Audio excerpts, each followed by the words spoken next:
si c'est pas terminé, mais je me mettrai en route. Ah, mais ça devrait être terminé. Ok, donc le principal, c'est de commencer alors. Ok, donc, alright, donc on est dans Kiddushin, d'Akaba Bamoud Aleph, et la semaine dernière, on avait fait Rashi.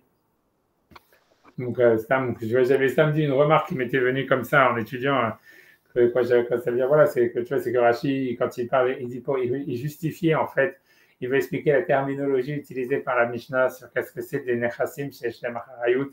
Ça veut dire comment dire, comment on appelle ça, des biens qui sont, qui servent de collatéraux, on va traduire comme ça, qui servent de, comment on peut dire, Harayut, je sais pas comment traduire en français, bref, de responsabilité, mais ça veut dire qu'ils servent de collatéral. En tout cas, il avait expliqué, il avait dit, comme c'était la question, c'est simple, c'était une question comme ça qui m'était venue en étudiant, c'est que, voilà, c'est que Rachid dit que c'est psychologique, parce qu'il dit, en fait, voilà, quelqu'un qui lui prête de l'argent, ça veut dire, c'est là où est-ce qu'on s'est arrêté, ça veut dire, il met son intention sur les biens immobiliers, parce qu'il sait qu'ils ne bougent pas et qu'ils seront toujours là.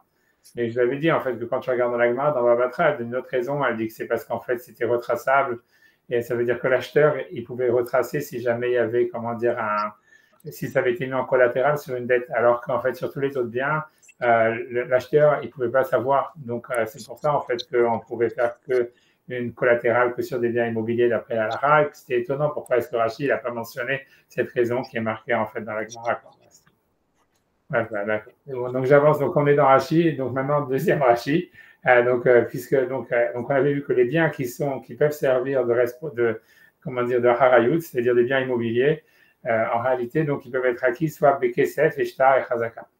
Et donc il dit chazaka, donc le problème c'était de définir c'est quoi chazaka. Donc Rashi va expliquer chazaka, il dit rafak be porta.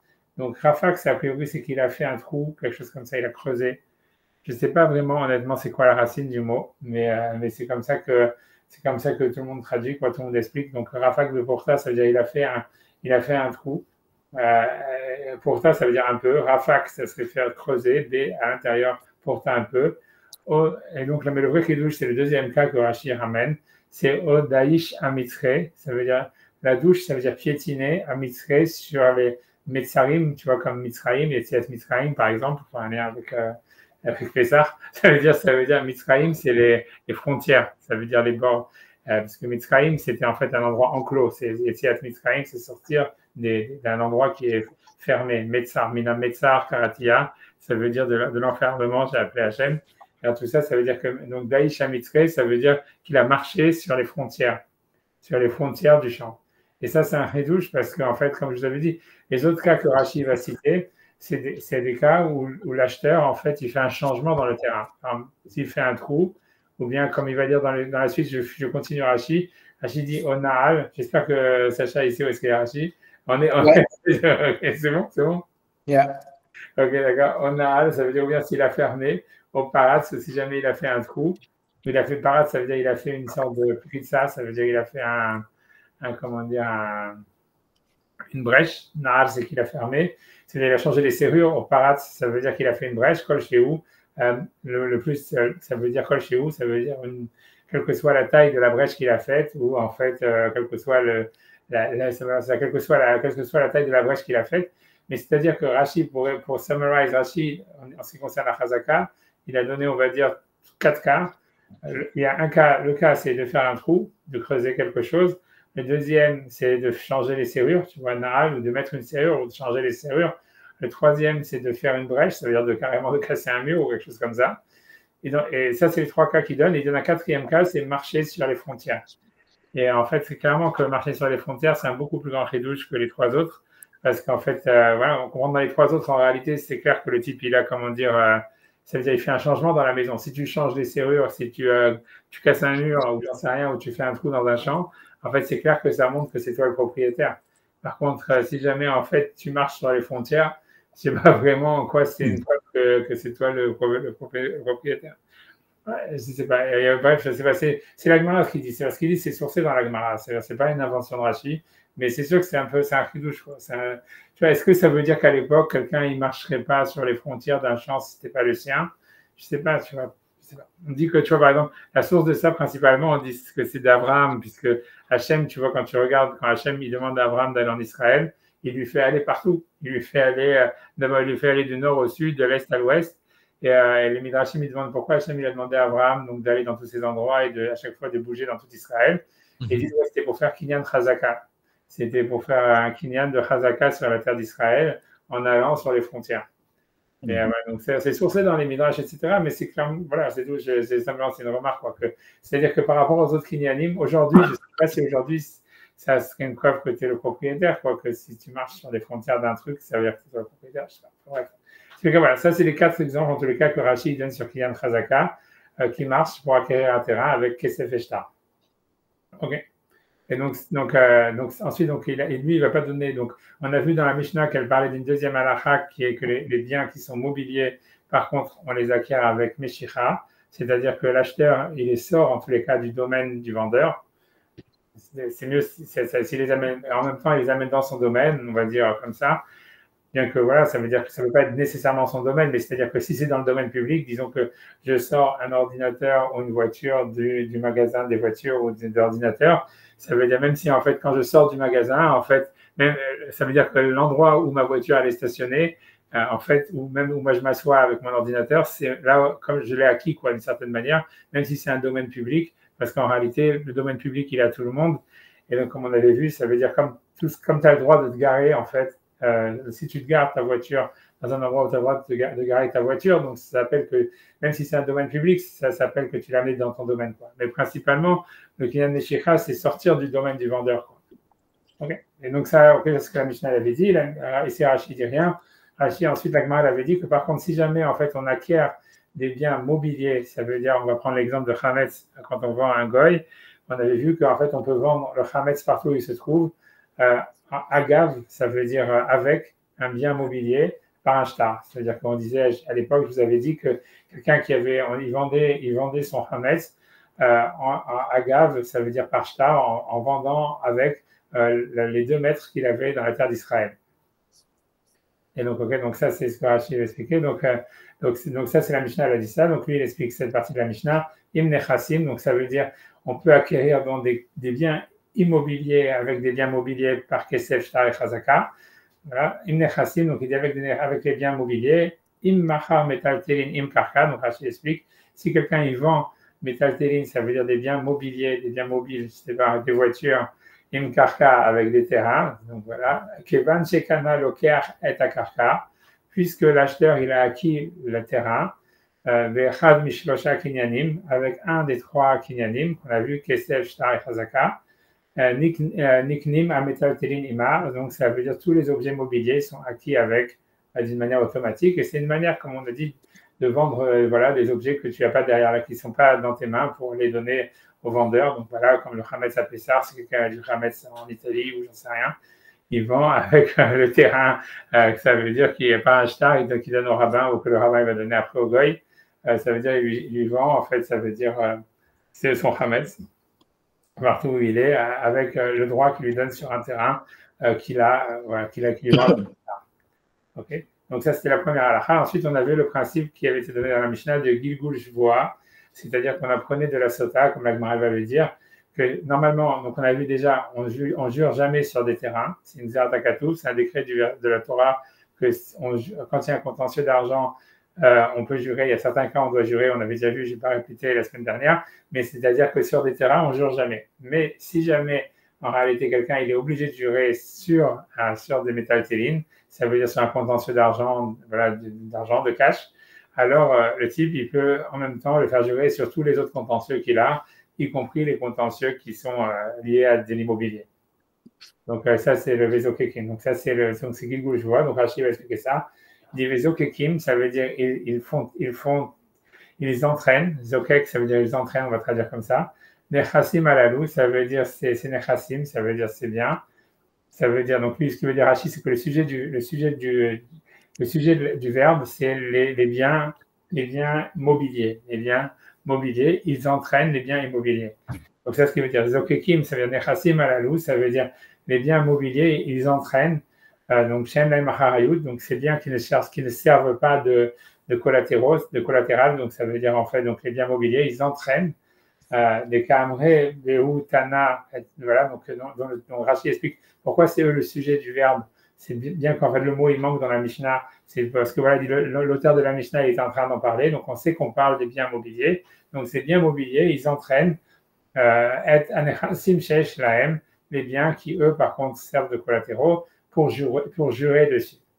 Donc voilà, Rachid explique, Afalgav, bien que Dan Nishbain à la Karkaot, on ne jure jamais sur des terrains, les Vadan, ça veut dire à part entière, donc c'est assez un contentieux sur un bien immobilier, on ne peut pas faire jurer un des parties, que des Nafkalan Bishvuot, comme on l'apprend dans Shvuot. Alors maintenant, je ne sais pas si Rachid, il n'a pas ramené la dracha, je ne me rappelle plus c'est quoi la dracha, on peut regarder, mais bon, c'est pas grave, je crois que c'est, je ne me rappelle plus, parce que oui, c'est parce qu'il y a marqué alcool, oui, bon bref, j'ai pas envie de ramener. C'est alcool d'avoir pécha, genre, ça veut dire que dans le verset qu'on parle de Shivoua, du serment, il y a des exemples, il y a un klal ou pratoklal. Il y a alcool d'avoir pécha, genre al salma, alcool aveda, ça est marqué osé. Et donc en fait, ça exclut les terrains et ça exclut aussi les contrats. On ne jure pas aussi sur un contrat. Ça veut dire si le contrat, en fait, il n'est pas, par exemple, sur des stocks, par exemple, on ne peut pas jurer. C'est parce que c'est comme un contrat, quoi. Mais c'est-à-dire, tant qu'il n'y a pas un objet, en fait, mobilier physique, ça veut dire, selon la Torah, tu jures que sur un objet vraiment que tu peux désigner, qui est défini, sur lequel il y a un contentieux, quoi. Si ça, c'est ma voiture, non, ça, c'est ma voiture.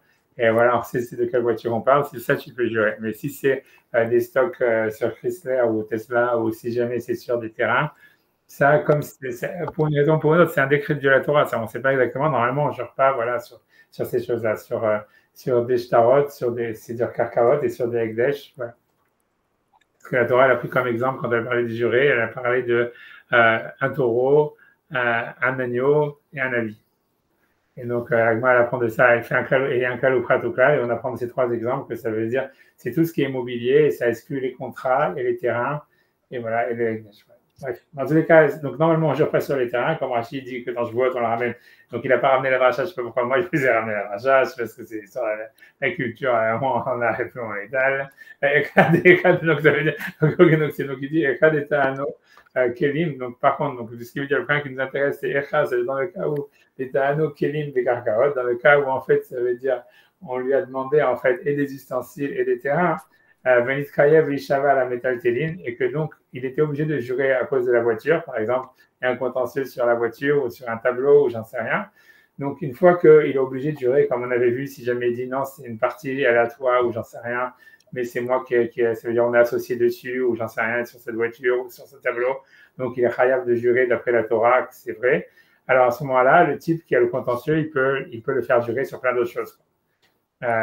Donc, Zokekin, Ametatelin et Akarkaot, ça veut dire ils font tourner, ils entraînent les biens immobiliers, les terrains, c'est-à-dire les biens immobiliers, les Shava Aléen de jurer dessus. Ok. Donc maintenant, Rachid revient encore sur l'explication grammaticale de la Mishnah, de dire que les Zokekin, ça veut dire ce qui entraîne, le sujet du verbe, ce sont les biens mobiliers. Et c'est pas en fait le Beddin. Je ne sais pas exactement pourquoi je ne sais pas pourquoi il dit ça, honnêtement, mais je le dis, tu vois, c'est ça ce qu'il dit, ça veut dire aizokekin, ça veut dire le sujet du verbe zokekin, ça veut dire ce qui entraîne.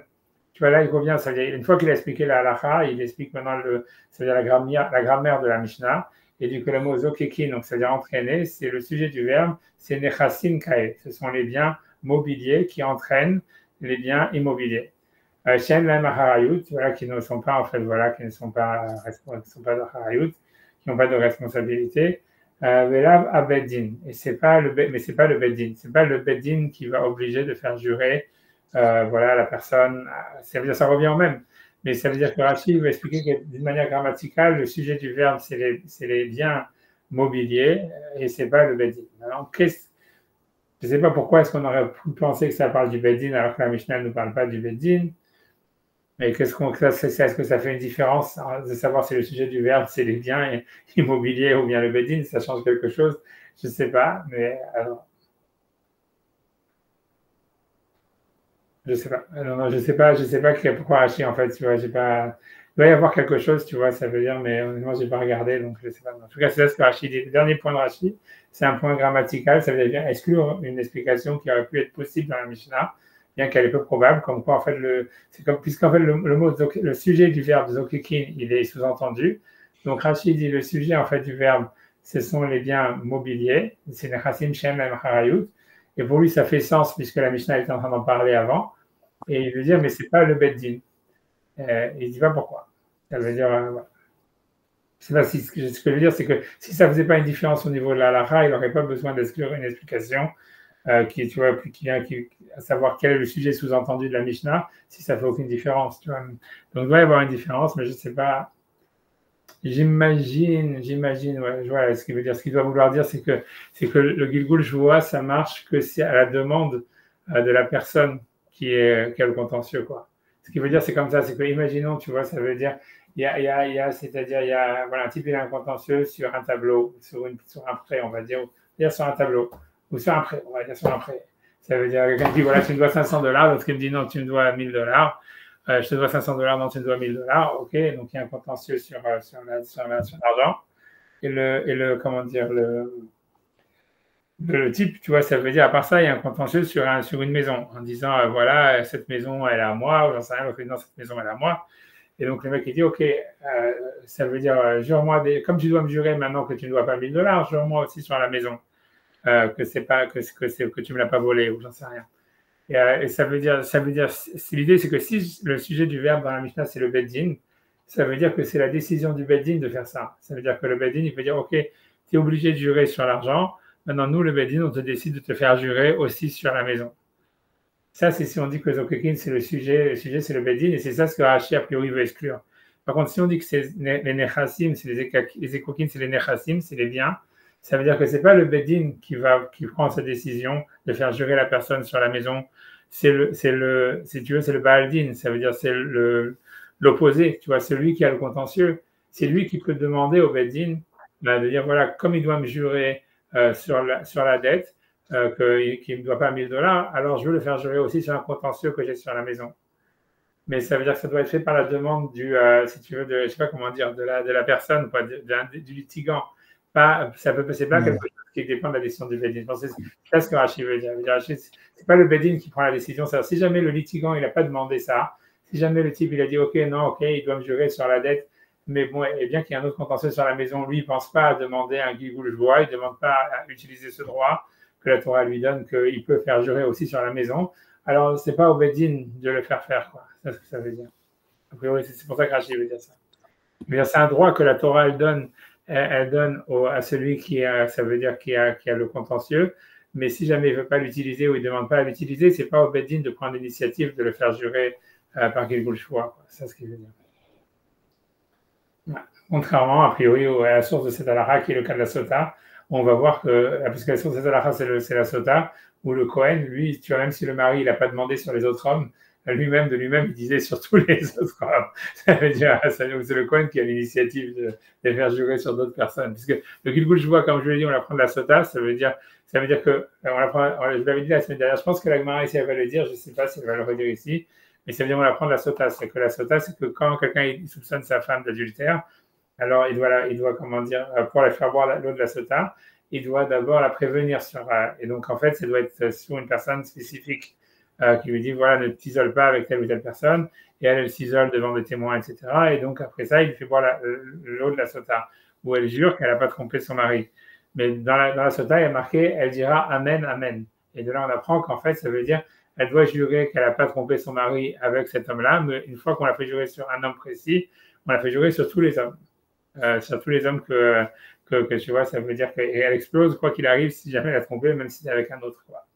C'est du passage de la Sota qu'on apprend le Gilgul Shvoa ici, c'est-à-dire, voilà. Mais donc, je veux dire que voilà, donc ça serait une différence. Quoi. C'est-à-dire qu'a priori, dans la Sota, c'est pas le mari qui a besoin de demander qu'elle jure sur tous les hommes, c'est le Kohen qui prend l'initiative de la faire jurer automatiquement sur tous les hommes. Et ici, dans le Beddin, ici, dans le cas du Karkaot, qu'on va jurer sur les terrains à cause des biens, on va dire, des biens immobiliers, ça serait a priori pas l'initiative du Beddin, selon Rashi, ça doit venir de la personne qui a le contentieux. Voilà. A priori, c'est ça, peut-être c'est ce que Rashi veut dire. Ah, j'avance, c'est bon? Ouais. Tout est. Là, tous les gars, Valentin, il a trouvé la bonne position que s'il veut s'endormir, je ne pourrais pas le voir. Ok, mais c'est Pourquoi parce que c'est ce que la caméra, je vois le mur. Mais c'est pas grave.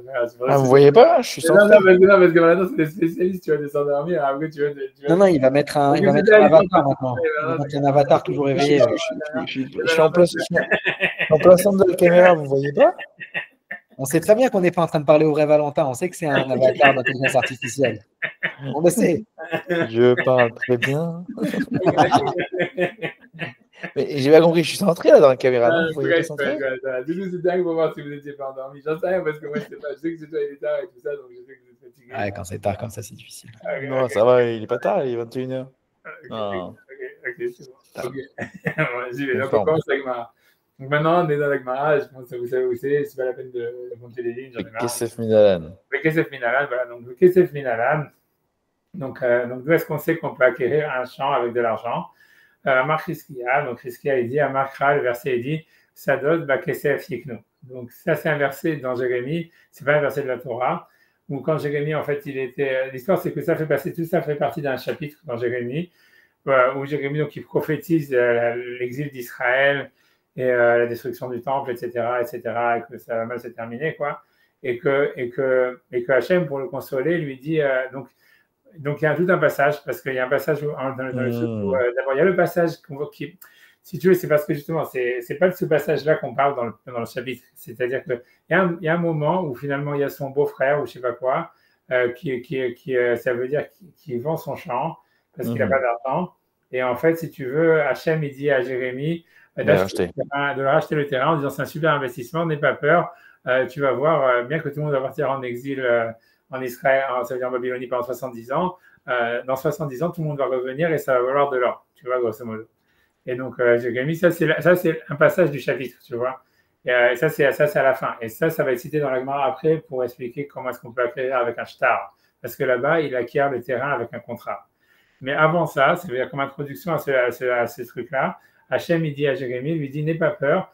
Ça veut dire, avant, d'une manière générale, il dit, Sadot Bakizafik. Ça veut dire, il y aura un retour vers Jérusalem, il y aura un retour du peuple d'Israël, etc. Et tu verras, les gens, ils viendront acheter très cher des champs, tu vois, après la reconstruction, etc.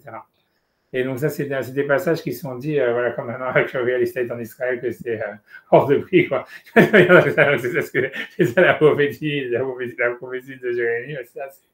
C'est ça ce qu'il lui dit. Donc, mais comme il dit voilà, donc c'est ce qu'il lui dit, parce que Jérémie, parce qu'il voyait la chute c'est-à-dire du pays, avant que tout allait détruit, etc. Déjà, Nabucodonosor, il avait déjà fait des raids. Ça ne s'est pas fait du jour au lendemain, la destruction d'Israël. Ça s'est fait après plusieurs raids qui venaient du nord par les armées de Nabucodonosor. Et il a détruit les villes les unes après les autres, etc. Donc, il voyait que ça devenait la catastrophe, malheureusement. Et donc, Hachem, il le console en lui disant, non, n'aie pas peur. Ça va valoir beaucoup d'argent un jour, ce truc-là. Ça va revenir, quoi. Le real estate, il va reprendre, quoi. Donc, ça, ce qu'il lui dit. Et donc, il dit, c'est pas ce truc-là. Il lui dit, Sadot Bakesefik. Donc, ça veut dire, ils viendront acheter ces champs-là avec de l'argent. Puisque là, on voit que son beau-frère, il lui donne le champ gratuit avec un contrat, tu vois. Mais grave, c'est-à-dire qu'un champ ne peut pas être acheté par une guerre. Dans le sens où. Est-ce que ça vient pas exclure aussi le fait de, comme on voit, qu'on montrait par comme une chroma, c'est-à-dire que. Il n'y a pas de notion, c'est qu'il y a une notion forcément ça doit être acheté par l'argent, non? On va voir. Pas par la conquête. Mais si on arrive jusqu'à là, la Gemara va expliquer que la source de Chazaka, justement, c'est la conquête. Ça, c'est la suite de la Gemara, tu vois. C'est parce que la Gemara demande Kesef, après ça, la Gemara va demander Shtar. Et c'est pour ça que je vous ai fait cette introduction, parce que tu vois, c'est dans Jérémie, ici, Hachem, tu vois, il lui dit, les gens, ils vont être achetés avec les gens, ça veut dire les gens, ils vont être achetés avec de l'argent. Il lui dit ça en opposition au champ que lui, il va acheter gratos maintenant, qu'il va récupérer son beau-frère, parce que le type, il veut tellement s'en débarrasser, parce que ça ne vaut plus rien. Alors, c'est pour ça, Hachem lui dit, prends-le, c'est un investissement en or, dans 70 ans, ça vaudra plein, tu vois. Mais ça, il va l'acheter avec un shtar, parce que le type, il n'a même pas envie d'argent. Mais là, il lui dit que quand il y a la reconstruction, parce qu'il semblerait que c'était tellement la désolation en Israël, parce que les villes elles avaient été détruites, que les gens, ils voulaient simplement, parce qu'en fait, a priori, il fallait payer des taxes à Nabucodonosor, quoi, tu vois, tous ces mecs, tu vois, ces généraux. Tu vois, ceux qui faisaient les raids, en réalité, ils détruisaient la ville, et après ça, ils foutaient tout à sac. Plus rien ne valait rien, mais en fait, si tu veux, les types, en fait, ils cherchaient à se débarrasser de leur champ parce que ça les mettait, en fait, si tu veux, comment dire, à la merci des pour foncier, ouais. Voilà, des mafieux, voilà, tu vois, ça veut dire, ou que ce soit de l'armée de Nabucodonosor ou tous les généraux, tu vois, si tu veux, qui faisaient du racket et de tous les propriétaires de terrain. Donc, en fait, tout le monde voulait s'en débarrasser et se tirer, quoi.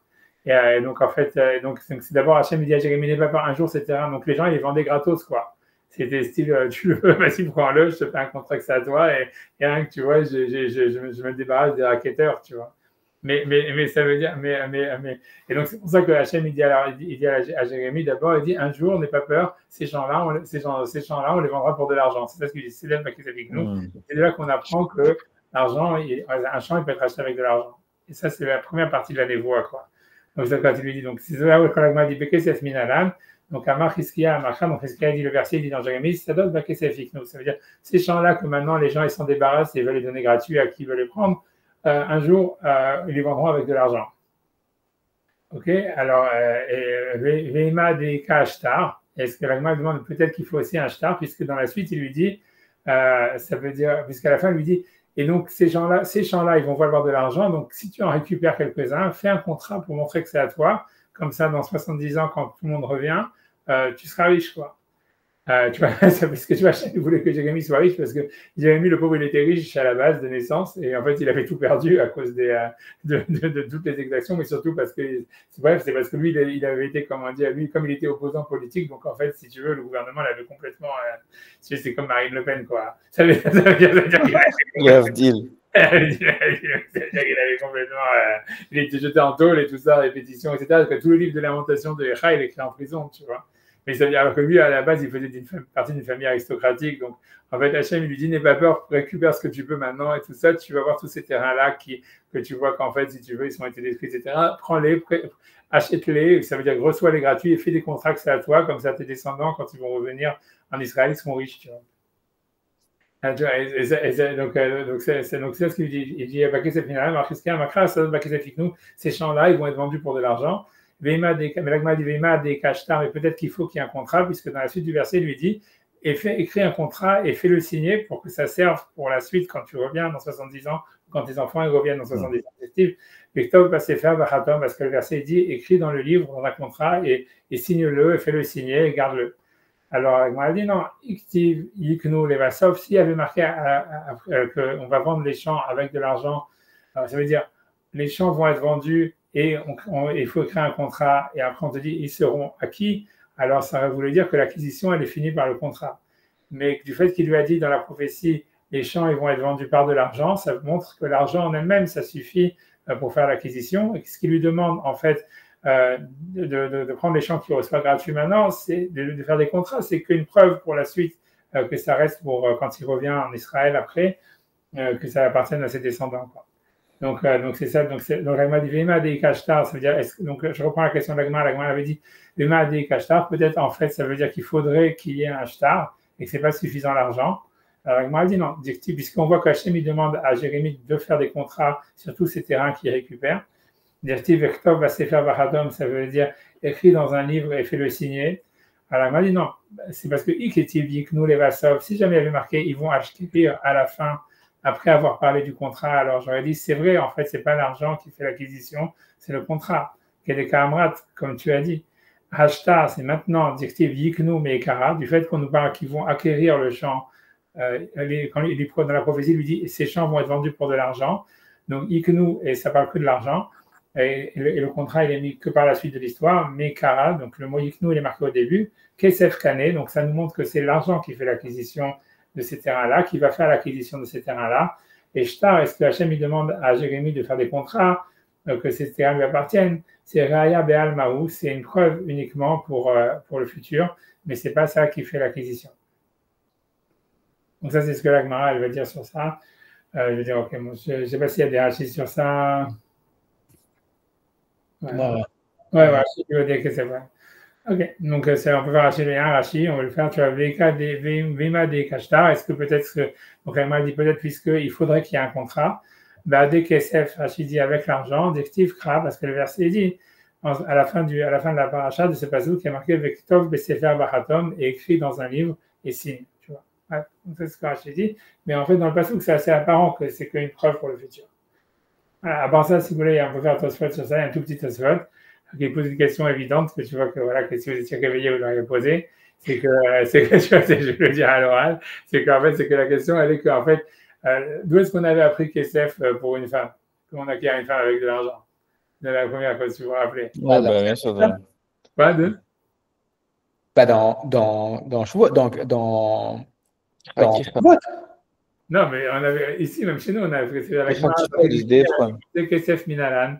Alagma avait posé la même question, d'où est-ce qu'on sait qu'on peut acquérir une femme avec de l'argent? Puisque la première manière d'acquérir une femme, c'est Kesef, Shtar et Via. Mais donc, Kesef, Alagma avait demandé d'où est-ce qu'on apprend? Ah, Kira, Miss Defron. Voilà. Mais il n'y avait pas grave, c'était pas. En tout cas, le premier. Après ça, ça veut dire, après ça, il y a une deuxième opinion qui dit qu'on apprend de l'esclave juive, que le kesef de la vente, c'est pour les kiddushin. Ça, c'est une deuxième théorie, mais qui vient plus tard dans la Gemara. Mais si tu veux, ce qui arrive tout au début de la Gemara, c'est Kira Misdefron. Alors, tu vois, Sdefron, c'est quoi? C'est un. C'est un goy. Oui, mais n'empêche que c'est un terrain, et ça veut dire que tu devais dire, voilà, quand. Ah oui, c'est un caractère, oui. Que quand la Gemara demande d'où est-ce qu'on peut acquérir un matin avec de l'argent, elle aurait dit Sdefron, puisque c'était ça la première chose. On sait très bien qu'on n'apprend pas de ce qui se passe avant Matan Torah. C'est pour ça qu'après, ils m'ont ramené la Ken. J'ai l'impression que on est là-bas, mais j'ai l'impression que c'est plus Kira, c'est plus un. C'est plus d'où on apprend que Kira. J'ai pas l'impression qu'on apprend du Sdefron, j'ai l'impression qu'on apprend de Kira. C'est vrai, t'as raison. C'est Icar Ishisha, alors on dit qu'est-ce que c'est Icar? C'est la Kacha, c'est Kesef. Mais ça veut pas dire que c'est Kesef, c'est. Ouais, c'est un Kinyan. Que c'est un Kinyan, non? Ouais, c'est ce que Tosfot il va dire. Tosfot il va dire ça, il va dire une réponse comme ça. Il va dire que l'idée c'est que là-bas, comme il acquiert d'un goy, ça veut dire ici l'agma, voilà, je dis on peut Tosfot fait 3 lignes. Mais en tout cas, ça veut dire que vous auriez dû quand même avoir la question. Ça veut dire même si jamais.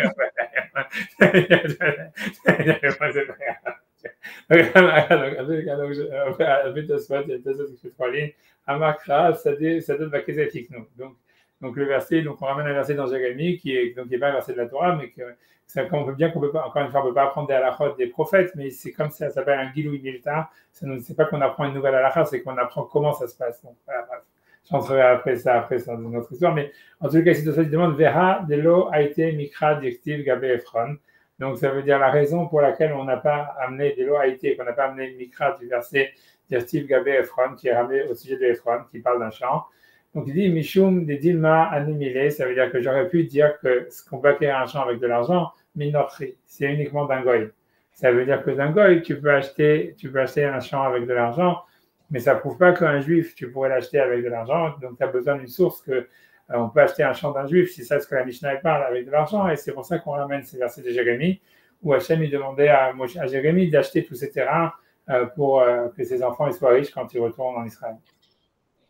Donc il dit un émile minorchi chez Kol Kinyano Bekesef, parce qu'un goy, lui, en tous les cas, la plupart de ses acquisitions, c'est avec de l'argent, et donc c'est pour ça qu'on aurait pu croire, voilà, on ne peut pas porter une preuve que du fait qu'Abraham il a acheté la Marata Marpella avec de l'argent, qu'on apprend de là qu'on peut acheter des champs avec de l'argent, parce que j'aurais dit peut-être c'est qu'avec un goy, et c'est pour ça qu'on nous ramène ces versets de Jérémie.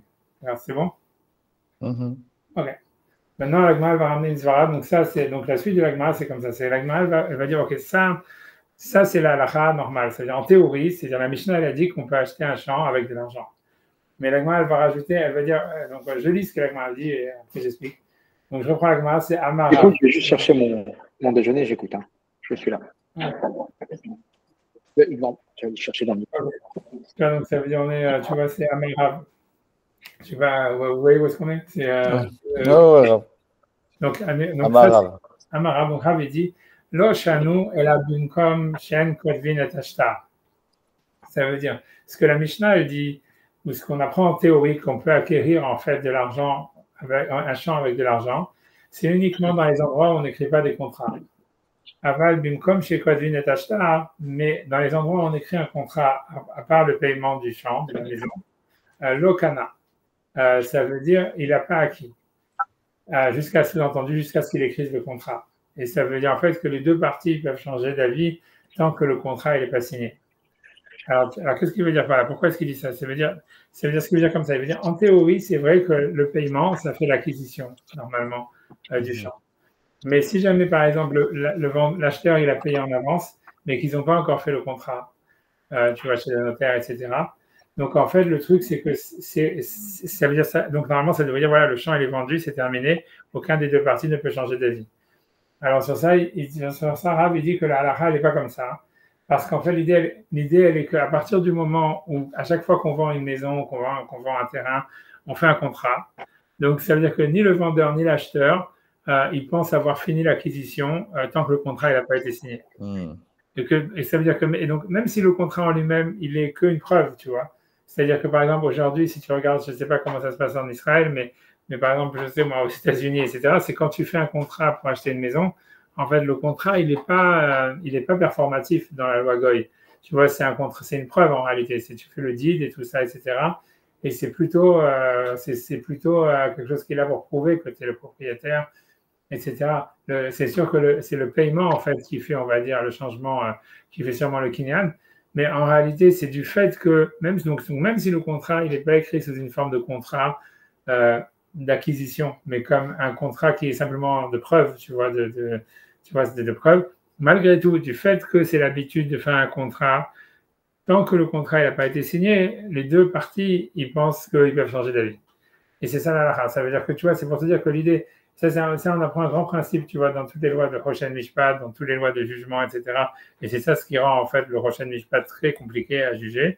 C'est parce qu'en fait, c'est que la halakha, elle suit l'habitude, tu vois. C'est-à-dire que même si normalement, ça veut dire, techniquement parlant, ça veut dire d'après la Mishnah, d'après ce qu'on apprend des prophètes, ça veut dire, c'est sûr qu'en fait, le kinyan, il est fait avec l'argent, et que le shtar, même s'il y a un contrat, le contrat, en fait, il est fait que pour être une preuve, ça veut dire de qui est le nouveau propriétaire, etc. Et que jamais dans le contrat, en fait, il est marqué que par ce contrat, il y a la vente, la maison, elle est vendue, ou un truc comme ça. C'est simplement marqué, voilà, que ce contrat, je ne sais pas, maintenant, cet acte de vente a eu lieu devant nous, quoi. Ça veut dire que, par exemple, tu vois l'Aktuva, ça veut dire que l'Aktuva, on voit bien que l'Aktuva, elle n'est pas là pour être performatrice. Elle dit simplement, devant nous, le Khatan, il a dit ça et ça, et il s'est engagé à ça et ça, tu vois. Donc l'Aktuva, comme par exemple, c'est une preuve, c'est pas plus que ça. Mais la même chose avec les contrats, dans le contrat a priori dont la Gemara elle parle ici, ça ne parle pas nécessairement d'un contrat qui sert d'acquisition, mais du fait que ça veut dire que c'est là, comment dire, c'est ça là, comment dire, l'usage.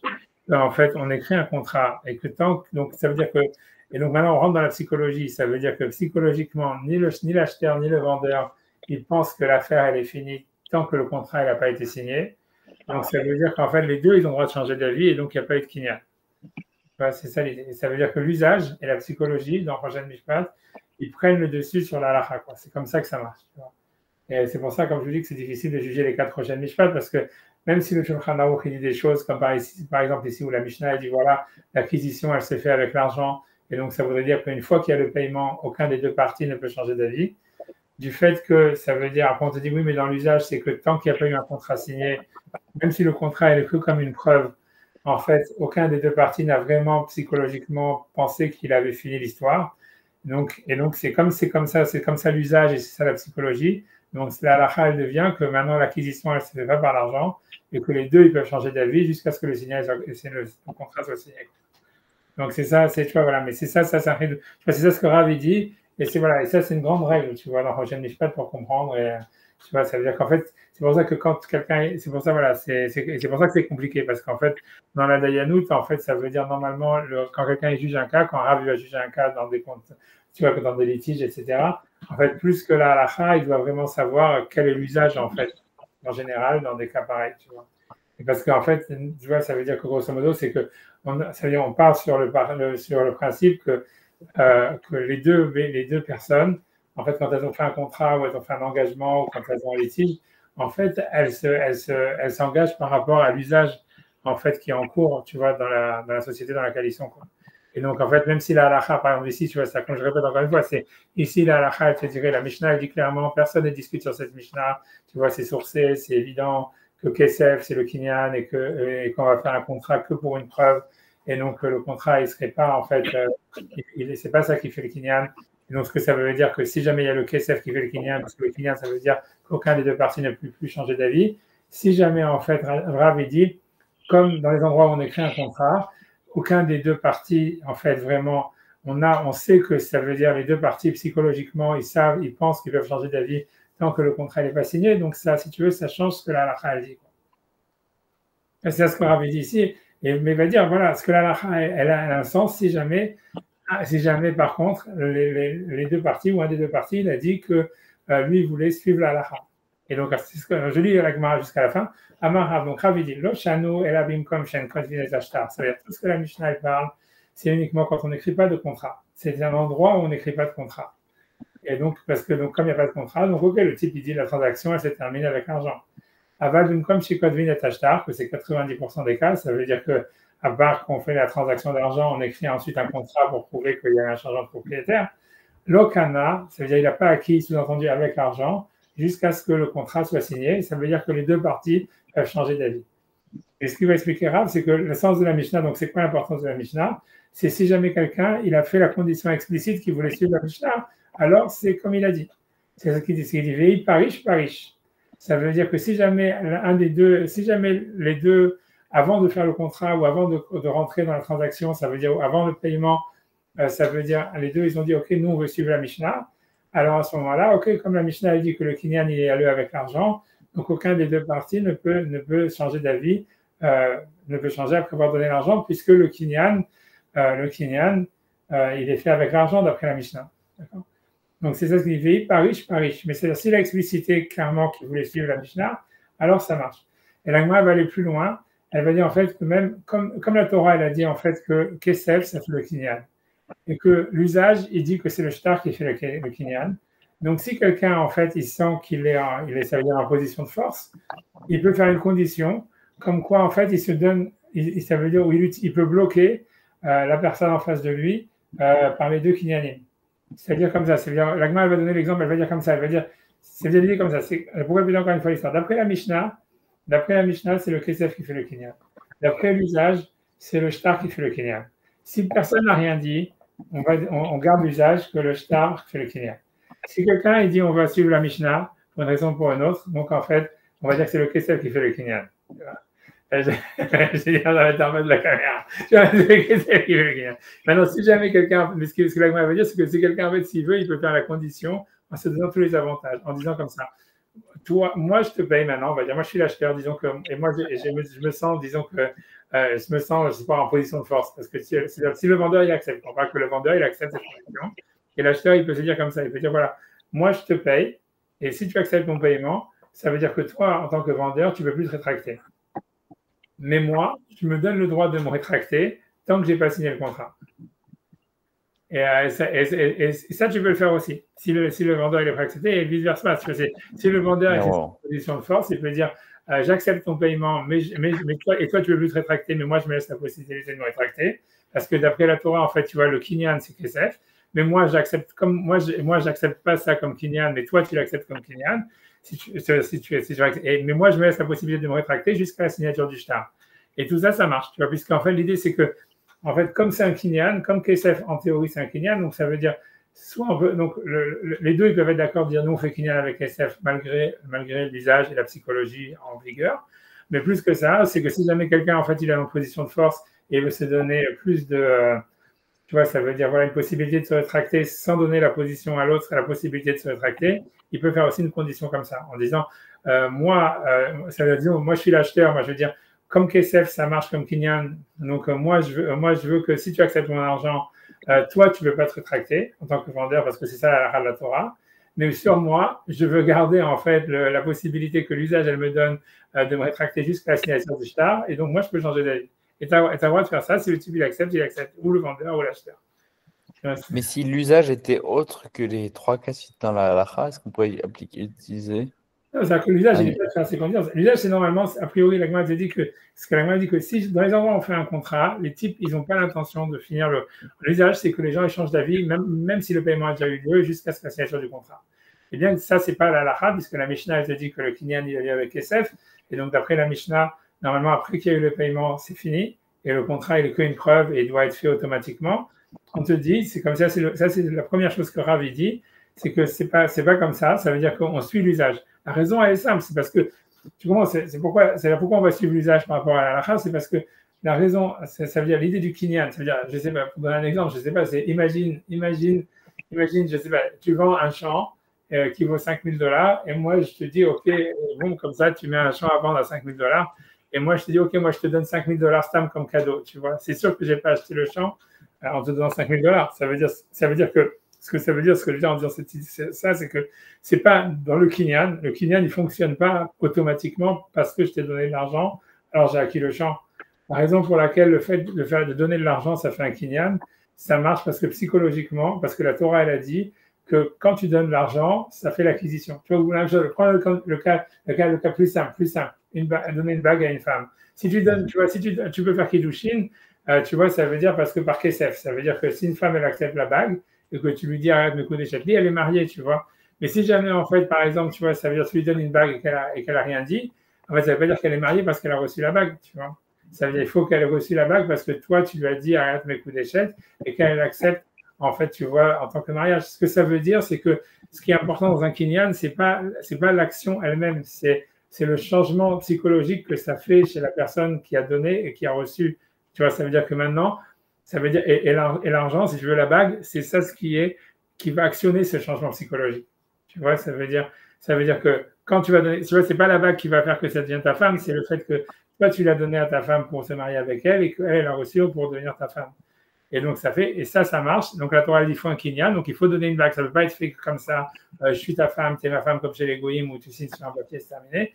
Non, il faut qu'il y ait une action, en fait, si tu veux, qui fasse le kinyan. C'est ça l'idée du kinyan, c'est que le kinyan, si tu veux, ça veut dire qu'il matérialise un engagement psychologique. C'est ça l'idée du kinyan.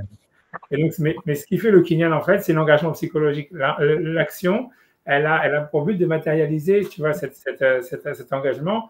Et il est nécessaire, tu vois, la Torah te dit, tout doit avoir un kinyan. Tu vas faire, tu vois, on a vu Meshichak, tout, ça veut dire, ça ne peut pas se passer par des mots, ça ne peut pas se passer par une signature sur Internet. Non, tu vois, d'après la Torah, tout doit avoir un kinyan.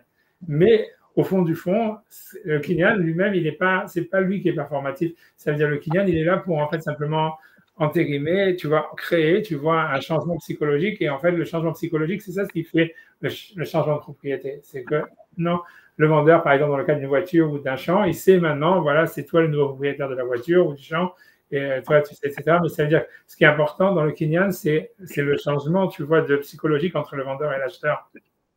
Et l'action, elle sert, en fait, si tu veux, à matérialiser ou à entraîner ce changement psychologique.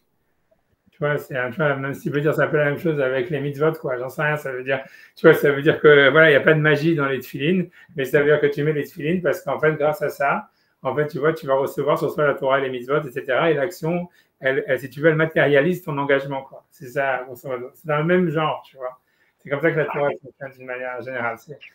Et donc, ça s'explique pourquoi Rav, il dit ça. Ça veut dire que si jamais, en fait, tu es dans un endroit où les gens, malgré le paiement, ils ont toujours l'habitude de faire un contrat et ils savent que c'est l'usage dans leur business que tant que tu n'as pas signé le contrat, tu peux changer d'avis. Alors, même si la Torah, elle a dit, et même si toi, tu as dit, voilà, je t'achète ce champ, je fais kinyan avec cet argent, et l'autre, il dit, oui, j'accepte l'argent. En fait, comme on sait que psychologiquement, il n'y a pas eu de switch qui s'est passé, tant qu'il n'y a pas eu la signature du contrat, donc, en fait, cet argent, en fait, il fait le kinyan qu'après la signature du contrat. Ça, c'est ce que Rav dit, parce que, encore une fois, le kinyan, il ne fonctionne pas comme, tu vois, ça veut dire, c'est pas l'action du kinyan qui est magique et qui fait le changement, c'est en fait le kinyan, c'est quelque chose qui matérialise en fait, ça veut dire un switch psychologique, tu vois, un changement de statut au niveau du vendeur et de l'acheteur ou de la femme et du mari, ce que tu veux, tu vois, à chaque fois. Et donc, quand tu sais que dans un pays, tant que tu n'as pas fait le contrat, les deux, ils peuvent changer d'avis. Donc, ça veut dire que même si jamais l'acheteur et le vendeur, ils ont utilisé le mot kinyan, en fait, dans leur tête, le switch, il n'a pas eu lieu, quoi, parce qu'ils savent que, de toutes les manières, s'ils veulent, ils peuvent changer d'avis tant qu'ils n'ont pas changé, tant qu'ils n'ont pas signé le contrat. Ça, c'est ce que Rav dit. Mais c'est pour ça que même s'il n'y a aucune condition, l'usage, il va prendre le dessus sur la halakha, encore une fois, parce que le kinyan, ce n'est pas magique. Le kinyan, c'est quelque chose qui doit faire un changement psychologique. Et si jamais, pour une raison ou pour une autre, ce changement psychologique ne peut pas avoir lieu, comme ici, par exemple, les gens, ils savent qu'on écrit un contrat et que chacun dans sa tête, c'est très fort ancré en lui, que tant qu'il n'a pas signé le contrat, il n'y a pas eu de vente et que les deux doivent changer d'avis. Donc, même si la Torah te dit non, le kinyan, il se fait avec Kesef, et même si toi, tu as dit kinyan, Kesef, et l'acheteur, il a dit aussi, on sait que dans leur tête, ce n'est pas passé, quoi. Mais ce qui n'est pas clair, hein, pourquoi la Torah a besoin d'expliciter dans des modes d'acquisition si finalement tout dépend de. Ouais, t'as raison, mais c'est pour ça ce qu'il te dit, c'est pour te dire qu'en fait, c'est un kinyan, si tu l'acceptes, quoi, grosso modo. Ça veut dire que c'est pour ça ce que Rav te dit.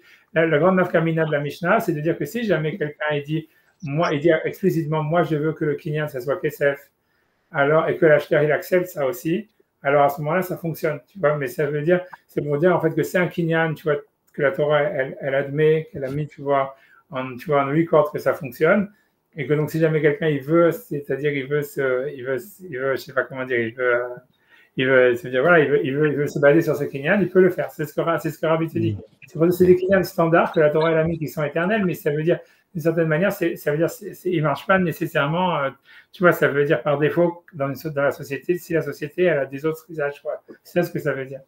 Ça, c'est ce que Rabbi dit. La première chose, c'est ce que Rabbi dit. Et maintenant, après ça, Rabbi dit que malgré tout, après ça, tu peux même jouer sur les deux tableaux, quoi. Ça veut dire, tu peux dire, voilà, ça veut dire, si tu es en position de force et tu sais que le vendeur, par exemple, il veut à tout prix vendre et qu'il est prêt à accepter des conditions, alors toi, tu dis, OK, moi, je te donne le paiement maintenant. En acceptant ce paiement, toi, tu ne peux plus te rétracter parce que la Torah dit que le kesef, c'est un kinyan.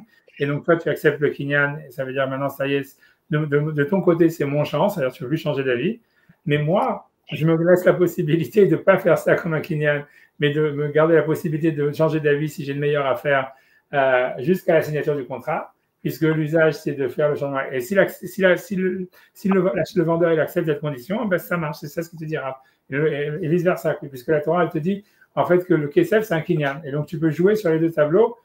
Voilà, mais ce que je voulais expliquer, c'est pourquoi est-ce qu'en fait, voilà, l'usage, en fait, il prend le dessus sur le kinyan, quoi. C'est-à-dire, parce que ça pourrait être étonnant. Tu pourrais dire, voilà, la Torah, elle a dit, on acquiert avec kesef. Alors voilà, pourquoi tu dis, voilà, si on écrit un shtar, automatiquement, le kinyan, il a lieu qu'avec le shtar. C'est pour te dire ça, c'est parce qu'en fait, c'est pour t'expliquer que le kinyan, en fait, il doit créer ça veut dire un changement psychologique. Et voilà, et si le changement psychologique, pour une raison ou pour une autre, il n'a pas lieu, parce que les gens, c'est tellement ancrés dans leur tête, parce qu'ils savent, voilà, que par exemple, dans la cour civile, voilà, ils pourraient changer d'avis, etc. Donc, ça veut dire que si jamais dans la cour civile, le kinyan kesef, il n'a aucune valeur, alors, dans halakha aussi, il perd sa valeur. Tu vois, c'est parce que, en fait, on sait que les deux belligérants, ils pensent plus, tu vois, qu'est-ce qu'ils pourraient faire en cour civile. C'est ça, tu vois, c'est ça l'idée, tu vois. Et comme on a vu déjà, c'est dans Kiddushin la même chose, tu vois, quand la Gemara avait dit que Beth Shammai, il disait qu'il faut donner un dinar, mais la Gemara avait dit que si jamais il y a une femme que pour elle, elle n'est pas prête à se marier pour moins de, je sais pas quoi, un anneau qui vaut $50,000, alors pour elle, si jamais l'anneau qui vaut pas $50,000, ben, il n'y a pas de kinyan. La Gemara avait dit ça. Donc, parce qu'en fait, tu vois, c'est pas la bague qui fait le kinyan, c'est en fait, c'est la décision de la femme qui fait le kinyan. Et la bague, elle est là pour en fait matérialiser cette décision, quoi. Et donc ici, la même chose. Ah, donc c'est clair cette histoire, c'est clair. Voilà. Mais tu vois, donc ça, c'est voilà. Bon, bref, donc c'est la Gemara, elle dit ça comme ça. Je sais pas si Rachid va parler beaucoup sur ça, mais voilà, c'est important de savoir le principe. Tu vois, ça veut dire, c'est de savoir voilà comment ça fonctionne Rosh Mishpat. Voilà. C'est pour ça qu'en réalité, tu vois, ça veut dire que quand tu vas dans des bâtis d'inim, quand il y a des contentieux d'argent entre des juifs, c'est très très compliqué parce que en fait, il y a certains bâtis d'inim ils sont très rigoristes par rapport à la halakha, parce que tu vois, ils pensent que voilà, tu vois, suivant en fait dans quel milieu tu es, tu vois. C'est-à-dire que par exemple, chez les chassidim, si tu vas chez les chassidim, qu'eux, ils vont pratiquement jamais, on va dire, en cours civil, etc., etc. Donc, eux, ils vont dire, voilà, quand il y a deux chassidim qui ont fait un contrat, eux, certainement, ils voulaient se suivre à la lettre qui a marqué dans Shulchan Aruch et la Mishnah, etc. Donc, on va s'en foutre un petit peu de c'est quoi l'usage, tu vois. Alors que si, par exemple, c'est des gens qui sont tu vois, qui ont l'habitude d'aller en cours civil parce que quand il y a des contentieux, ils savent qu'ils ont cette option et que blablabla.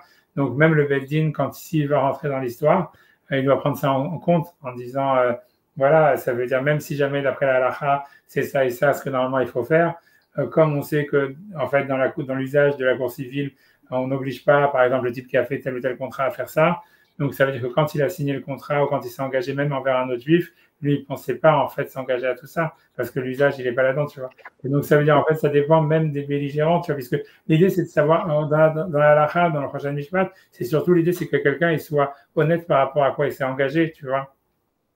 Et tu vois, ça veut dire, et souvent, les contentieux, c'est beaucoup ça, ça veut dire, qu'est-ce que, tu vois, comment tu vas t'interpréter le contrat, c'est parce qu'en fait, il y a des choses qui ne sont pas marquées dans le contrat, et en général, c'est parce que le type qui ne les a pas marquées, c'est parce que pour lui, il pensait que c'était évident, tu vois.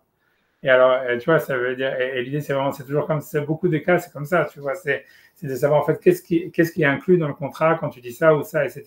Et ça, en général, tu vois, ça dépend beaucoup, ça veut dire, ça dépend beaucoup des usages en cours, tu vois, dans l'endroit ou dans le pays où tu es, tu vois. C'est-à-dire que, tu vois, je sais pas, tu vois, si jamais quelqu'un vend une maison dans certains endroits, c'est sûr qu'il doit, je sais pas, mettre des lustres ou pas, tu vois ce que je veux dire. Et dans d'autres endroits, le type il va dire non, tu vois, et ça veut dire, mais ça veut dire, si tu veux, pour celui qui a acheté la maison, c'était évident qu'il allait avoir ça et ça. Pour celui qui l'a vendu, c'était possible que ce soit évident qu'il n'y avait pas ça et ça, tu comprends? Et donc, l'idée, c'est que, tu vois, à chaque fois, ça veut dire, ça veut dire, en fait, après ça, donc, il y a, dans l'interprétation des contrats, comme on voit dans les engagements, la Torah, tu vois bien, la Gemara, elle donne des guidelines très clairs, etc.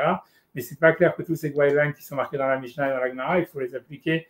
En fait, aujourd'hui, tu vois, un type lambda qui fait un contrat parce que, tu vois, lui, en fait, il se basait plus, tu vois, ce qui se passait autour de lui ou que ce qui se passe, tu vois, dans la loi Goy, quoi. Et donc, après ça, tu vois, tu as des Dayanim qui vont vouloir, tu vois, plus implémenter parce qu'ils ont une éducation comme ça, donc ils vont avoir une éducation, ils vont nécessairement penser que voilà, c'était ça ce qu'il fallait faire parce que c'est ce que la Mishnah a dit.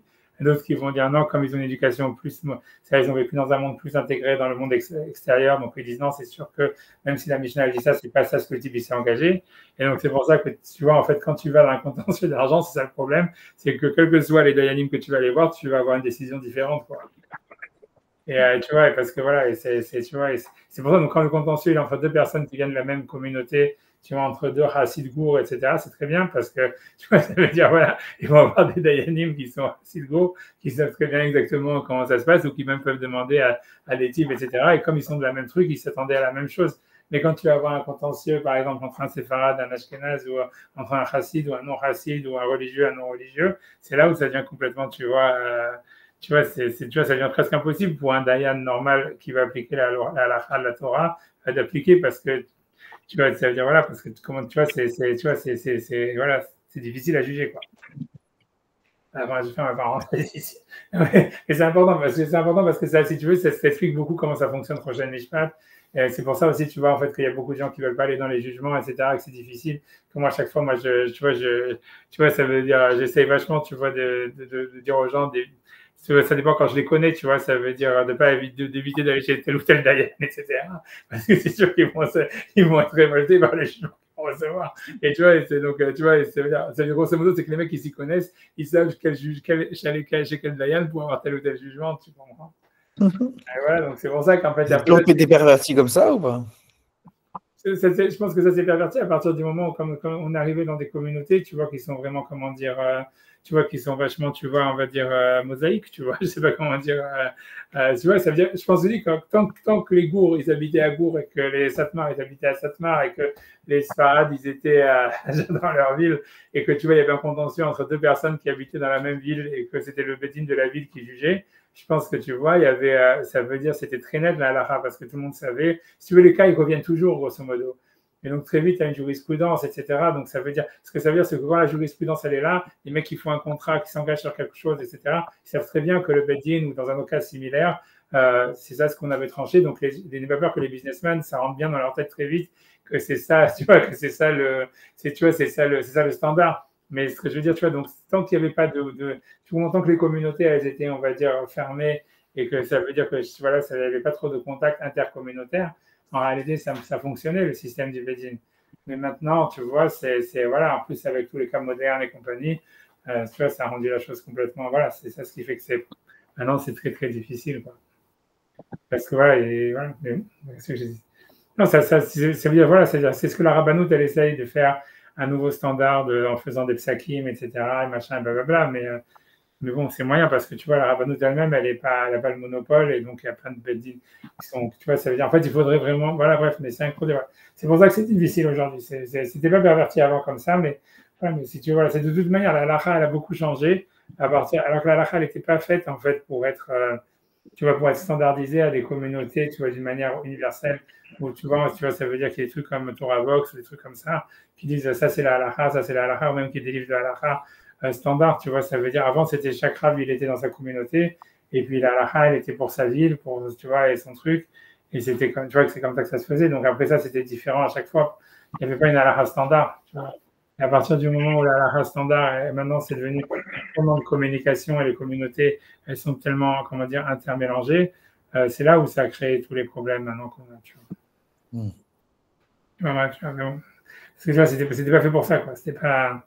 Voilà, qu'est-ce que je te dis? Mais c'est pour ça, qu'est-ce que je te dis? Maintenant, il va falloir refaire le Sanhedrin. Ah ouais, en tout cas, c'est bien que vous expliquer ça, parce que c'est la Gemara, donc c'était important d'expliquer. Je pense que c'est quelque chose d'important à expliquer. Voilà, maintenant, je fais Rashi, j'essaie de faire Rashi. Donc, Rashi, donc, il dit, donc, Loshanu. Donc, je sais pas si vous l'avez Rashi, Loshanu, c'est Rashi. C'est bon. Donc Rashi dit Loshanu, ça veut dire ce que la Mishnah elle a enseigné, des canets, des kaspa, les choudés, ça veut dire qu'on peut acquérir avec de l'argent les choudés uniquement. C'est-à-dire que l'argent fait le kinyan, comme c'est marqué dans la Mishnah.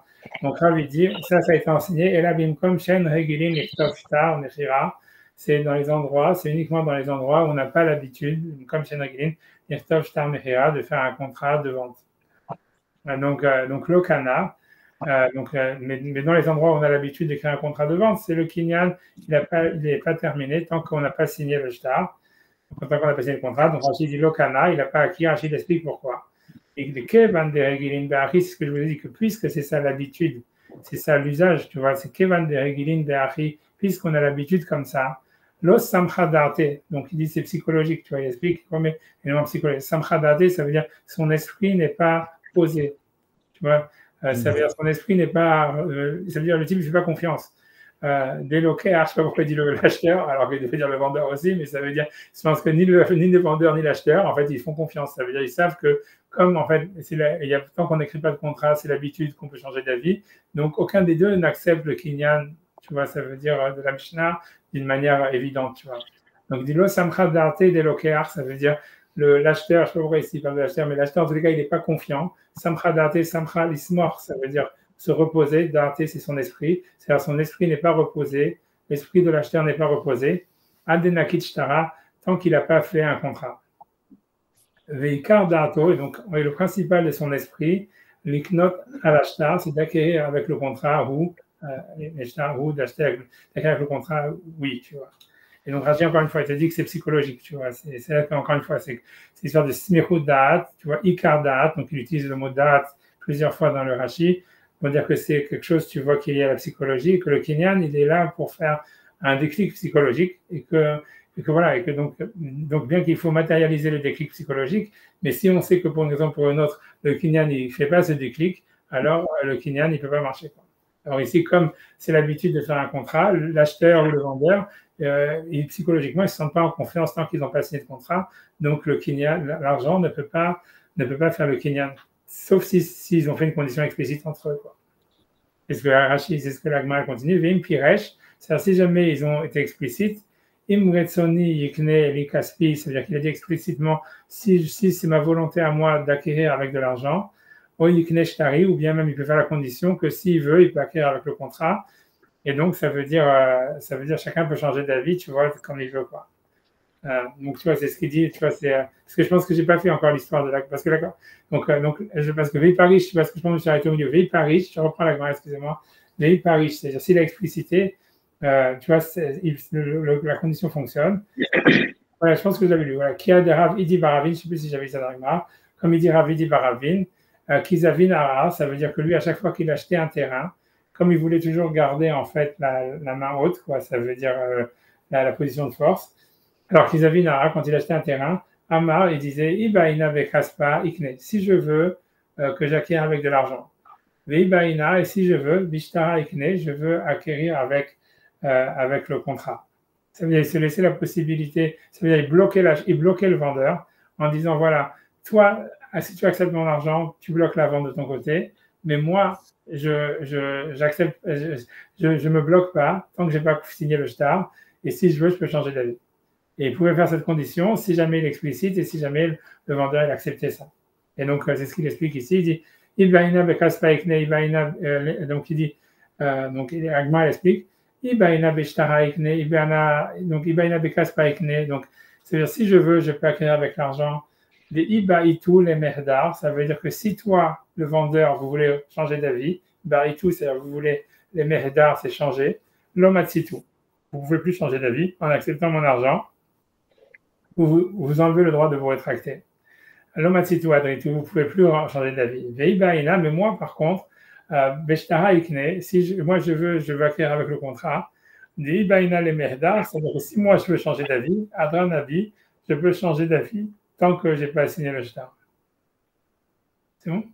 Donc ça veut dire qu'il y avait ce Rav-là, il faisait ça parce qu'il utilisait la Torah, le kinyan de la Torah à son avantage et le kinyan de l'usage à son avantage, mais ça marchait parce que le vendeur, il acceptait cette condition. Je fais Rachid sur ça. Donc Rachid dit, Paris, donc s'il a explicité, Imred Sony, si je veux, Ikneli Kaspi, que mon argent, il m'acquiert. Ou bien que mon contrat, il acquiert. Donc Rachid explique, Ibaïna, si je veux. Donc Rachid va simplement expliquer l'agma. Léachi, c'est pour cela, Amar Tarvaïhu, ça veut dire, il disait les deux conditions, il donnait les deux options.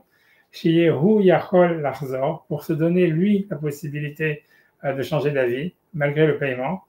Aval Amocher, lui qui était l'acheteur, Aval Amocher, mais le vendeur, Lo Yarzor, qui voulait le bloquer en disant tu acceptes mon argent, maintenant tu ne peux plus changer d'avis, que des Mefaresh Vazil, comme l'Agmara elle explicite la condition comme elle était écrite, comme elle était dite. Shim Ba Amocher Larzor, si le vendeur il changeait d'avis, Yomarlo, il va lui dire Ani Rotse Sheikneli Kaspi, moi je t'ai donné l'argent parce que je voulais faire le kinyan avec l'argent. Et donc toi tu as accepté mon argent, donc via le kinyan, tu ne peux plus changer d'avis. Mais si lui, l'acheteur, il veut changer d'avis, Yomarlo, il peut dire au vendeur, c'est-à-dire s'il a fait cette condition explicite au moment du paiement, et Nirotse chez Kaspi connaît. Moi, je ne veux pas accueillir avec mon argent. Nirotse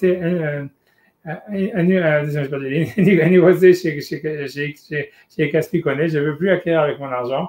Mais jusqu'à ce que le shtar, jusqu'à ce que le contrat soit écrit.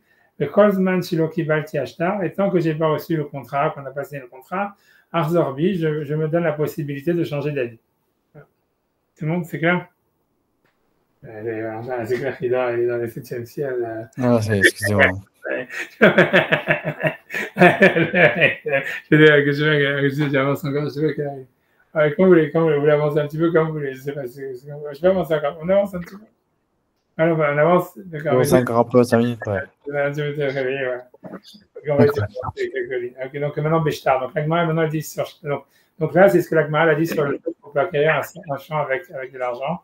Maintenant, elle va expliquer comment est-ce qu'on peut acquérir de l'argent avec un shtar. Et donc, ça, c'est. Donc, elle va ramener un verset dans Jérémie, où là, c'est le beau-frère de Jérémie qui lui avait donné le champ gratos, 5% débarrassé. Et donc, Jérémie, il avait acquis le shtar. Le champ avec un contrat tout court. Donc, c'est ce qu'il dit Minalan. Donc, elle demande d'abord d'où est-ce qu'on sait qu'on peut acquérir un contrat avec un shtar, avec un contrat. Il dit est-ce qu'on va dire que c'est à cause du verset qui est dans Jérémie, dans ce même chapitre, mais comme je vous ai dit, qu'il parlait de la promesse des temps futurs, où il avait dit les champs vont être vendus pour de l'argent, mais toi, écris des contrats, que c'est à toi. Et où il lui dit Vectov Besefer Vechatom, où il lui a dit écris dans le livre et signe-le. Va aider dit, mais fais témoigner des témoins. Veha Amrat, mais n'est-ce pas qu'on vient de dire avant que Shtar Raya Be'alma, que dans ce passouk là-bas, le Shtar ne sert pas de Kinyan, c'est simplement une preuve où Hachem il dit à Jérémie, tous les champs que tu as achetés, mets des témoins et fais des contrats pour que dans 70 ans, tu puisses les récupérer. Donc le contrat, il ne sert pas de Kinyan, il sert uniquement de preuve. Donc c'est ce que l'Agmara avait dit avant. Là-bas, le shtar, il ne sert pas d'acquisition, il est simplement là pour prouver la propriété de Jérémie. Et là, donc là-bas, et là, mais c'est d'un autre verset dans Jérémie, dans le même passage, c'est quand il récupère donc le champ de son beau-frère gratuitement, parce que son beau-frère veut s'en débarrasser, donc il lui dit, donc il ne veut pas payer d'argent dessus, donc il lui donne gratos, et donc il acquiert avec un contrat. Et là-bas, il dit, Vaikach et Sefer Amikna, et j'ai pris le livre d'acquisition. Donc, on voit que c'est le livre lui-même qui avait fait l'acquisition et que donc, son beau-frère, il lui avait vendu le champ avec un contrat. Maintenant, voilà. Donc, après, qui écrit le contrat? Gratos, quoi. Gratos, parce que tout le monde voulait s'en débarrasser à cause du racket. Ouais. Ça veut dire c'était les armées de Nabucodonosor faisaient du racket, donc ça devenait une grosse liabilité d'avoir ça. Donc, les gens, ils voulaient juste s'en débarrasser, se tirer. Tu vois, au début, ils cherchaient, tu vois, un refuge dans les villes ou des choses comme ça. Tu vois, c'était... Ça veut dire, tu vois, c'était comme ça, quoi. Ça veut dire, c'était une situation catastrophique, quoi. Le plus beau de tout ça, c'est que malgré la situation catastrophique, tu vois, ça veut dire à Jérusalem, tout ça, dans la cour du roi, c'était comme si c'était la fête tous les jours. Tu vois, ça veut dire, parce que tu vois, ça veut dire que lui, il avait laissé tomber. Ça veut dire, voilà, il a vu que Nabucodonosor, il faisait des razzias, il avait détruit toutes les villes du Nord et tout ça. Tout le monde là-bas, c'était réfugié à Jérusalem. En fait, je ne sais pas exactement comment est-ce qu'ils arrivaient à se faire alimenter en cash par les Égyptiens. Donc en fait, ils avaient une sorte d'économie complètement basée sur la corruption, mais qui avait l'air de fonctionner, quoi. Et donc tout le monde s'en foutait de ce qui se passait dans les campagnes. Donc, ils avaient tout abandonné et voilà, il laissait, tu vois, ça veut dire. Et donc, voilà, et Jérémie, tu vois que lui, voilà, qu'a priori, lui, il était, ça veut dire c'était un Cohen, mais ça veut dire il venait d'une famille très riche et en même temps noble, etc. Et donc, en fait, lui, il essaye, Hachem lui dit de récupérer tous ces terrains gratos en disant, n'aie pas peur, dans 70 ans, il dit, c'est vrai que Nabucodonosor, il va tout détruire, il va enlever toute cette corruption et détruire le temple et tout ça, mais dans 70 ans, vous allez revenir et tu auras tous ces terrains pour toi. Alors, tu pourras les vendre, si ça la question avec nous, tu pourras les vendre. Bref, en tous les cas, donc, tout le monde s'en débarrasse. Donc, il lui dit, donc, il a acquis avec le livre Sefer HaMiknah, avec le contrat qui servait d'acquisition, puisqu'en fait, il n'y avait pas d'argent à payer. Donc, Rashi, il dit, Rashi, simplement sur ça, il dit une ligne, il dit, et Sefer HaMiknah, le livre de l'acquisition, Alma, Yesh Kinyan, Av Sefer Livado. Donc, on voit qu'on peut acquérir un contrat, un champ, avec simplement un Sefer, ça veut dire avec un contrat. Ok, donc j'avance, tu vois, la Gemara dit comme ça, Amar Shmuel, donc Shmuel il dit, Lo Shanu el Abishtar Matana. Ça veut dire, donc là, il va dire un enseignement un peu inverse à ce qu'il dit Rav, mais ça veut dire qu'il dit que Shmuel, il va dire, aujourd'hui, c'est vrai que le shtar, il peut faire le kinyan, mais il dit ça, en fait, aujourd'hui, ça marche que dans un cadeau. C'est-à-dire, c'est si jamais quelqu'un, il te donne un champ gratuit, alors comme il n'y a pas de paiement, donc le contrat, il fait la vente. Aval Bemecher, mais là, c'est un peu ce que Rav disait dans le sens inverse, mais il dit quand il y a une vente, l'okana, c'est le vendeur, ça veut dire, etc. Et évidemment, même s'il écrit un contrat, il ne pense pas que l'acquisition, elle est valide tant qu'il n'a pas reçu le paiement. Aval Bemecher, l'okana, ça veut dire l'acheteur, en fait, ça veut dire le vendeur, dans un champ qui est vendu, c'est sûr que le vendeur, en fait, même s'il a signé le contrat, au fond, parce que c'est ça l'usage, il n'a pas, encore une fois, le déclic psychologique n'a pas eu lieu tant qu'il n'a pas reçu le paiement. Et donc, en fait, grosso modo, dans l'usage, il pourrait toujours changer d'avis tant qu'il n'a pas reçu le paiement. Ok, donc c'est ça l'agma a dit. Donc, métier Rav Hamnouna. Donc, Rav Hamnouna, il va poser une question ici. Il dit Bishtar Ketsa, n'est-ce pas qu'il est marqué comment est-ce qu'on acquiert avec un shtar? Katav lo ala niyar, s'il a écrit donc sur un papier ou à la cheres, ou même sur un bout d'argile. Bien que c'est un bout d'argile qui vaut rien, qui vaut même pas une prouta, ou ça veut dire un niyar, ça veut dire un bout de papier qui est tu vois, un ticket de caisse, j'en sais rien, ça veut dire qu'il vaut rien. Sadi mechura lecha, mon champ était vendu. Sadi netuna lecha, mon champ était donné en cadeau. Areze mechura venetuna, ça veut dire, et qu'il a donné donc ces bouts de papier. Donc le vendeur, il a donné ça à l'acheteur. Donc le champ est vendu et le champ est donné. Et donc c'est une question sur Shmuel, puisqu'on voit que le shtar, il est performatif même sur une vente. Et on ne dit pas, la Braïta, elle n'a pas dit, s'il n'a pas donné le paiement, c'est effectif que s'il y a le paiement. Alors, la Gemara répond, ça veut dire, cette Braïta, elle parle de quelqu'un qui vend son champ parce qu'il est nul, ça veut dire c'est un trou financier. Je ne sais pas, dans l'époque de Jérémie, c'était à cause du racket. Je ne sais pas ici comment est-ce que c'est à l'époque, comment est-ce qu'il peut y avoir un champ qui te coûte de l'argent. Je ne sais pas exactement, parce que tu n'as qu'à le laisser en friche et c'est tout. Mais a priori, encore, il y a que des taxes qui annulent. Ça veut dire que même si c'est comme aujourd'hui, quand même si tu as un terrain non constructible, tu dois quand même payer des taxes dessus. Donc, ça veut dire qu'il est content de s'en débarrasser. Donc, même s'il le vend, il le vend parce qu'en fait, il n'y a pas de paiement. Donc, c'est ça que la Mishnah dit que on peut vendre un champ avec un shtar. C'est dans le cas où le champ est tellement mauvais qu'il le vend parce qu'il ne vaut rien et donc il veut s'en débarrasser. Donc c'est pour ça que ça marche sans paiement. Et mon frère Sadéon Pnerata, ça veut dire qu'il vend un champ juste parce qu'il veut s'en débarrasser. C'est comme les stocks là, toxiques, d'avoir toxique, voilà. C'est comme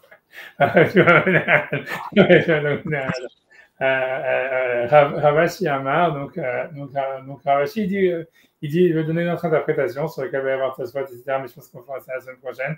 Ravashi Amar de Matana Bikesh Litenalo. Ça veut dire que l'idée, c'est que la Mishnah ne parle pas de deux cas séparés. C'est pas le cas où il écrit sur un ticket de caisse, voilà, je te donne mon champ, ou il dit sur un ticket de caisse, je te vends mon champ. Et que donc ça marcherait uniquement si jamais c'est un champ tellement nul qu'il n'y a pas de paiement. Mais il veut dire non, c'est le même cas. En fait, c'est quelqu'un, il dit sur le même ticket de caisse, mon champ, je te le donne et je te le vends. Et la Gemara va expliquer pourquoi il utilise cette double terminologie. C'est pour lui donner, en fait, c'est alors, je lis la Gemara. Donc, Ravashi Amar de Matana Bikesh Litenalo, ça veut dire, il y a en fait sur le ticket de caisse, c'est marqué, je te donne mon champ et je te vends mon champ. Velama Katavlo Blishon Becham, donc pourquoi est-ce qu'il a rajouté un langage de vente? Deliafot Koho, pour lui donner plus de droits.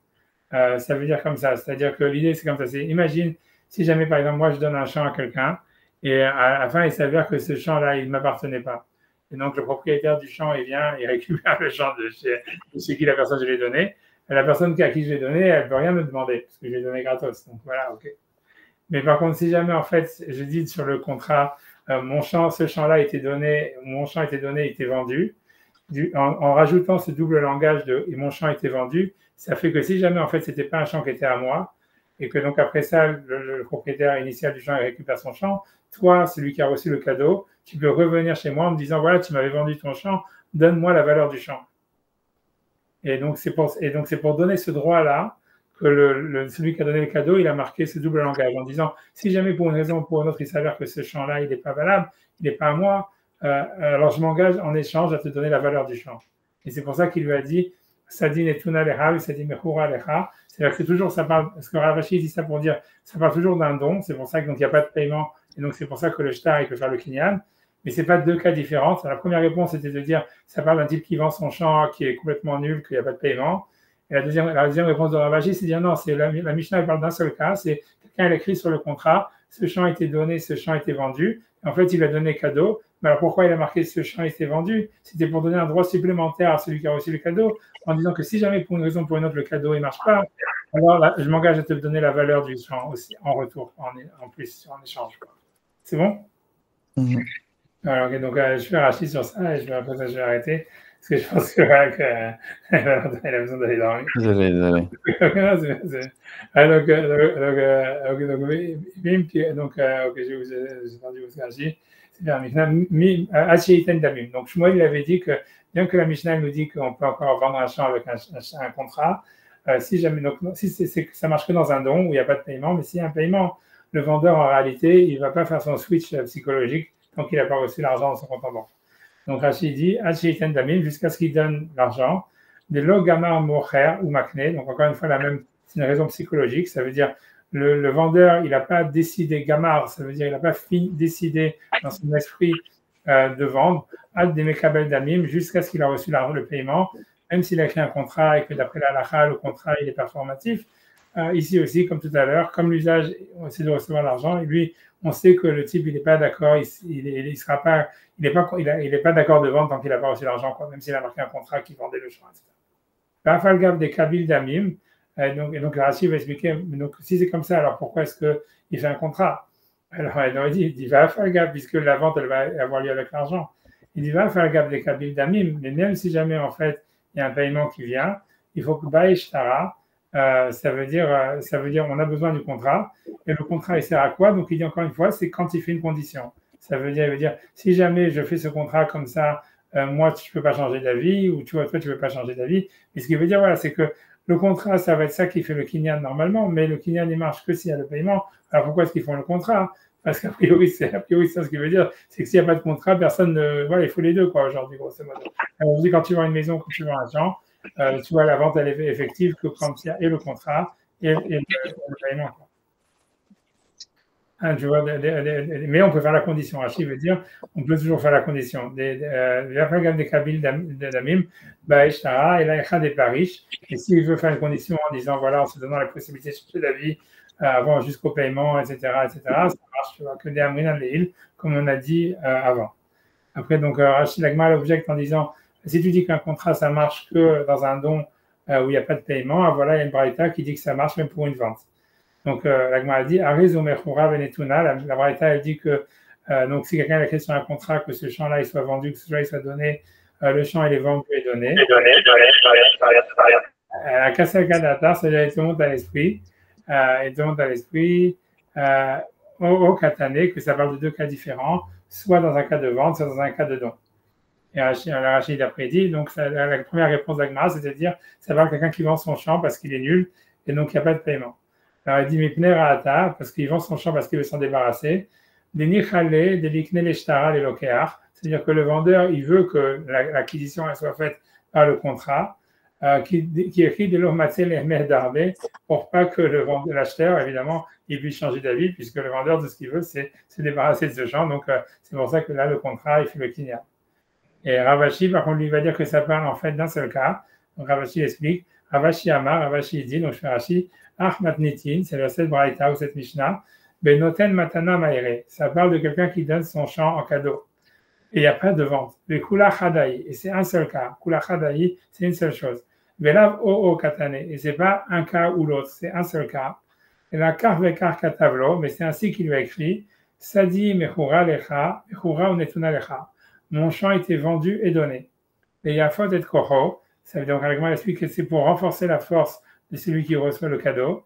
Sheim Yigve Balchov Shel Noten Mimenu, que si jamais Sheim Yigve, c'est s'il vient prendre le Balchov, ça veut dire quelqu'un qui a, par exemple, le donneur, il devait de l'argent à quelqu'un d'autre, et donc le prêteur du donneur, il vient et il récupère le terrain de celui qui a reçu le cadeau. Alors, Sheim Yigve Balchov Shel Noten Mimenu, que si jamais en fait quelqu'un, un créancier ou bien un propriétaire véridique ancien, il vient récupérer le terrain de celui qui l'a reçu en cadeau, Yashuv Alav Litvoa Mimenu Damim. Ça lui donne le droit et la possibilité de réclamer la valeur du champ en échange. Même il faut Hachim, une somme qui serait explicite dans le contrat. Ouais, c'est bon, on peut s'arrêter là. Ouais, je on finit ça après ça. Il y a la deuxième prochaine sur quand je suis content qu'on a pu étudier c'était Mina Shamaï parce que je croyais qu'on avait changé mercredi. Et après, ma femme, elle m'a dit que c'était mercredi que je pouvais. On a tous oublié de. Voilà, et après, il faut voir avec le Rambam. Il faut voir avec le Rambam quand est-ce qu'on fait le Rambam. Oui, alors, si vous laissez essayer Motsai Shabbat, c'est comme vous voulez. Ouais, moi, je veux bien essayer Parce que je pense que de toute façon, pour faire ça, mais je me dis, ouais, on peut essayer ce Motsai Shabbat, comme ça, tu vois, pour faire. Si toi, tu peux, le Rambam, on peut tenter. Quand ça, exactement? Dimanche matin pour toi. Mais toi, ça veut dire, tu veux refaire ou c'est trop dur pour toi, c'est impossible? C'est pas. Comme vous voulez. C'est pas, moi, j'ai comme vous voulez, franchement, comme vous voulez. À quelle heure de chez vous? 22h, ça? Ouais, 22h, ça fait comme on faisait avant, quoi. Si ça va, 22h30, mais 22h30, c'est bien. Pour toi, c'est mieux, je sais pas si. Non, moi, c'est pas grave. Et vous, ça change quand même une demi-heure. Pour moi, je pense que ça va. Moi, je vais dormir. Mais pour Sacha, ouais. Plus. On peut essayer, tu vois. Je veux dire, de toute façon, ça va, ça. Ouais, parce que je dors maintenant en Shabbat, donc en fait, peut-être ça peut le faire, en fait. Je suis pas fatigué. Peut-être le faire 22h30. On dit 22h30, mais c'est Shabbat. Ah, voilà. On va faire les chiants, vous savez quoi? 22h parce que moi, je vais avoir après, je vais avoir la fête à la maison le matin. On fait trop tard, je vais pas réussir à me concentrer parce que les filles sont réveillés. Ok. 22h. Alors, on va faire le cours sur le marxisme. Ça va être ça. Ça va être ça. Alors, faites-moi ça les Shabbat. Et de toutes les façons, après, pour un plaisir, je pense qu'on va faire un break. Sur le Rambam, la Gemara Kiddushin, peut-être on peut continuer, je ne sais pas comme vous voulez, mais je fais ça bien. Comme ça, on a repris, et après, on voit à peu près après Pézard sur un truc. On voit comment ça marche, et après, on voit après Pézard. Si jamais c'est quoi, si c'est Ardo, si c'est pas un bon horaire, on réavisera après Pézard. D'accord. Ok. Pour la semaine prochaine, on fait ça. On fait 22h à Motsai Shabbat, et voilà. Là, c'est Shabbat, non? Ouais, c'est Shabbat. Oui, c'est ça, très bien. Donc, Merci. allez. Ok, bah, écoute, il y a que des bonnes choses, et voilà. Merci beaucoup, Rav. Merci, Rav. Au revoir. Bye bye. Merci, Rav. Bye. Ouais. Bye, Sacha.